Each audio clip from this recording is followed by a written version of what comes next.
Assalamualaikum warahmatullahi wabarakatuh. Di sini kami dari kelompok 2 akan menjelaskan tentang memahami konsumen jasa. Saya Asri Nur Aziza dengan NPM 1940-1007 beserta teman saya Melinda Mai Puspitasari dengan NPM 1940-111.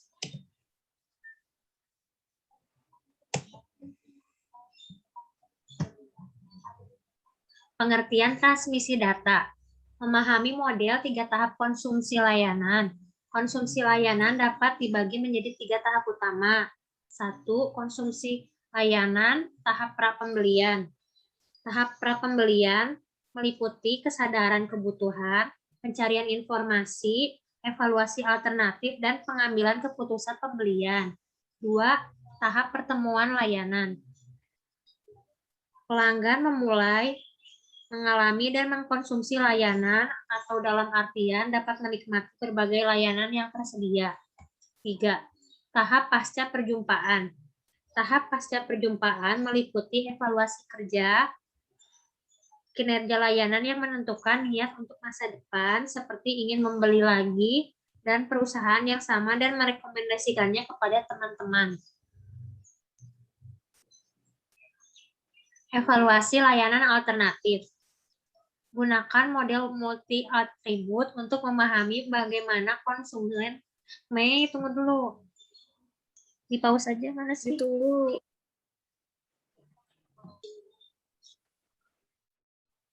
Evaluasi layanan alternatif. Gunakan model multi-atribut untuk memahami bagaimana konsumen mengevaluasi dan memilih di antara penawaran layanan alternatif. Setelah pertimbangan dan atribut utama dipahami, konsumen biasanya membuat keputusan untuk pembelian. Dalam pemasaran, kita sering menggunakan model multi-atribut untuk mensimulasikan pengambilan keputusan konsumen. Model ini menyatakan bahwa konsumen menggunakan multi-atribut layanan yang penting bagi mereka untuk mengevaluasi dan membandingkan penawaran alternatif dalam rangkaian pertimbangan mereka.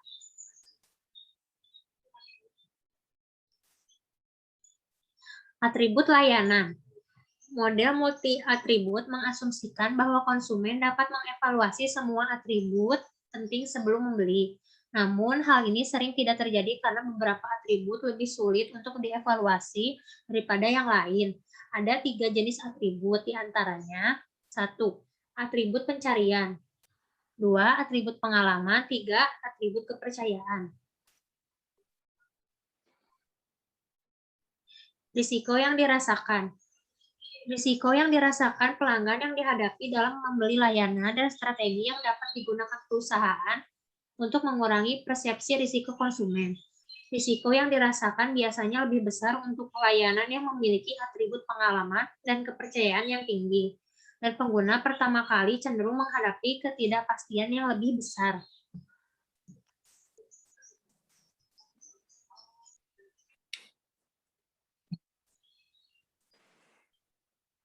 Harapan dari layanan ini. Harapan terbentuk selama proses pencarian dan pengambilan keputusan. Salah.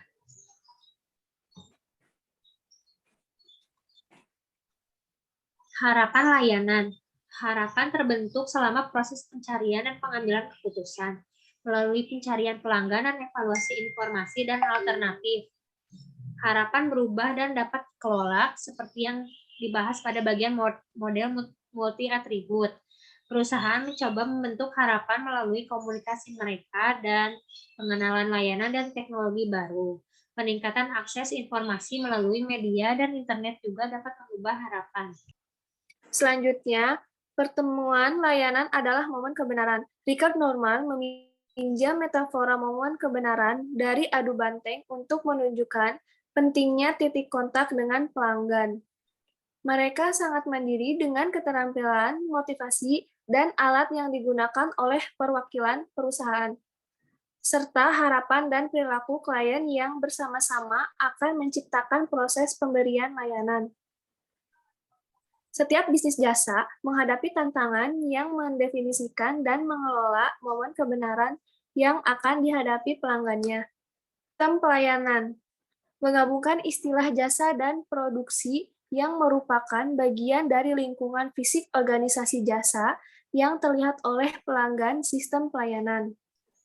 Diadaptasi dan diperluas dari konsep asli oleh Eric Langer dan Pierre Engler. Sistem pelayanan terdiri dari inti teknis dan sistem penyampaian layanan.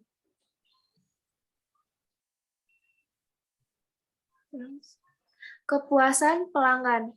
Kepuasan pelanggan adalah perasaan senang atau kecewa seseorang yang berasal dari perbandingan antara kesannya terhadap kinerja, hasil, atau produk dari harapan-harapannya.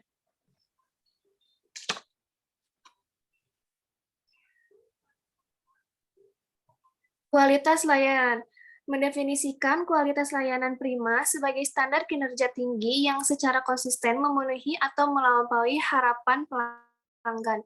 Seperti yang ditunjukkan dengan lucu oleh ilustrasi restoran, kualitas layanan bisa sulit untuk dikelola.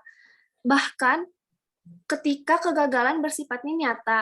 Namun demikian, sangat penting untuk meningkatkan kualitas layanan dan mempertahankannya pada pelanggan yang penting, termasuk rekomendasi dari mulut ke mulut, pembelian kembali, dan loyalitas. Terima kasih. Cukup sekian presentasi dari kelompok kami. Wassalamualaikum warahmatullahi wabarakatuh.